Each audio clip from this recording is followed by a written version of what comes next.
Good afternoon and welcome to Biztech's Asian Midday Marketwatch.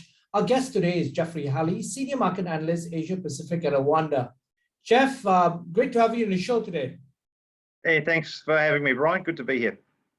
Now, before we start, let's take a quick look at how crypto markets are performing. We've got Bitcoin, which is at 46,396. It's up 0.65%. Ethereum is at 3,808.48. It's up 2.8%. Now, looking across the regional markets, we start close to home with the SGX. That's at 3,169.37. It's up 0.37%. The KLSE is at 1,545.73. It's up 0.25%. Shanghai is at 3,600. It's down 0.87%. The ASX is at 7,899.6. It's down 0.34%. The Nikkei is at 29,319. It's up marginally 0.05%. The Hang Seng is at 23,033.37. It's down 1.1%. The Kospi is at 2,941.76. It's down 1.59%. Jeff, what's your view on how markets have performed this morning? Well, overnight we saw this rotation from growth into value, which I loosely translate as selling technology and buying the Dow Jones on the precedent that a higher interest rate environment in the United States in 2022 and higher growth will favor these value shares rather than highly valued technology shares.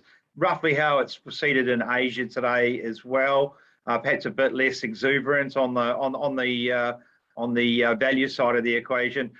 There's been a fire in one of the most important manufacturer of semiconductor lithography machines in Berlin today too, ASML. And I think that's weighing on the South Korean and the Taiwanese markets because they are an absolutely critical global supplier of these highly specialized lithography machines for silicon, for semiconductor manufacturers. Now, one of the big news today is basically overnight Apple passing the 3 trillion mark in terms of market capitalization. How does that augur for the rest of the tech industry moving forward?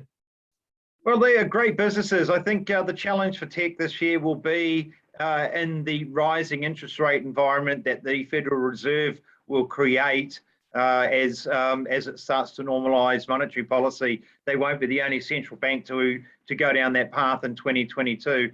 Now, a lot of the technology rally is being determined by the fact that the cost of capital globally has been zero for the last 2 years. So as central banks have pumped out unlimited amounts of money at 0% by QE to the rest of the world. With that cookie jar being closed up again, some of those valuations may come under pressure this year. And so I suspect we're going to see a lot more two-way price action in technology this year. It won't just be a case of buy it, close your eyes and come back in 3 months with a nice big juicy gain. And this afternoon, you've just released your commentary. What are some of the key highlights that you've highlighted today? I'm a bit concerned about China this week. So, well, concerned is not quite the right word. There's a fair bit of risk around it, particularly with Evergrande once again, which this time has about 4.5 billion yuan worth of onshore bonds that can be put back to it. So the buyers had an option to sell them back to Evergrande. That happens this Saturday, and at this stage they'll probably find that they are going to get those bonds sent back to them. They're now going into talks with those creditors to try and extend their option period out. It's yet another example of the slow moving train wreck that is the China property development sector at the moment. So we haven't seen the end of that. That could weigh on things. Also, the PBOC is keeping liquidity tight in the system as well, which is also weighing on stocks because there's a lot of demand for borrowing for seasonal reasons ahead of Chinese New Year in January. then I think our attention really does turn to the non-farm payrolls on Friday and whether we get a big number there, which would confirm the Federal Reserve's hiking path from the middle of this year.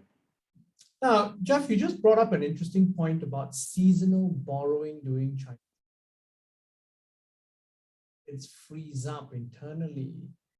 Is there any danger of that because of the risk to the Chinese property sector?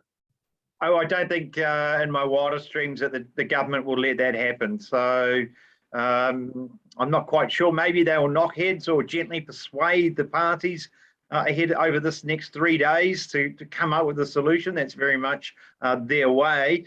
But there's no way that they're ever going to let this start to impact the stability of the financial system.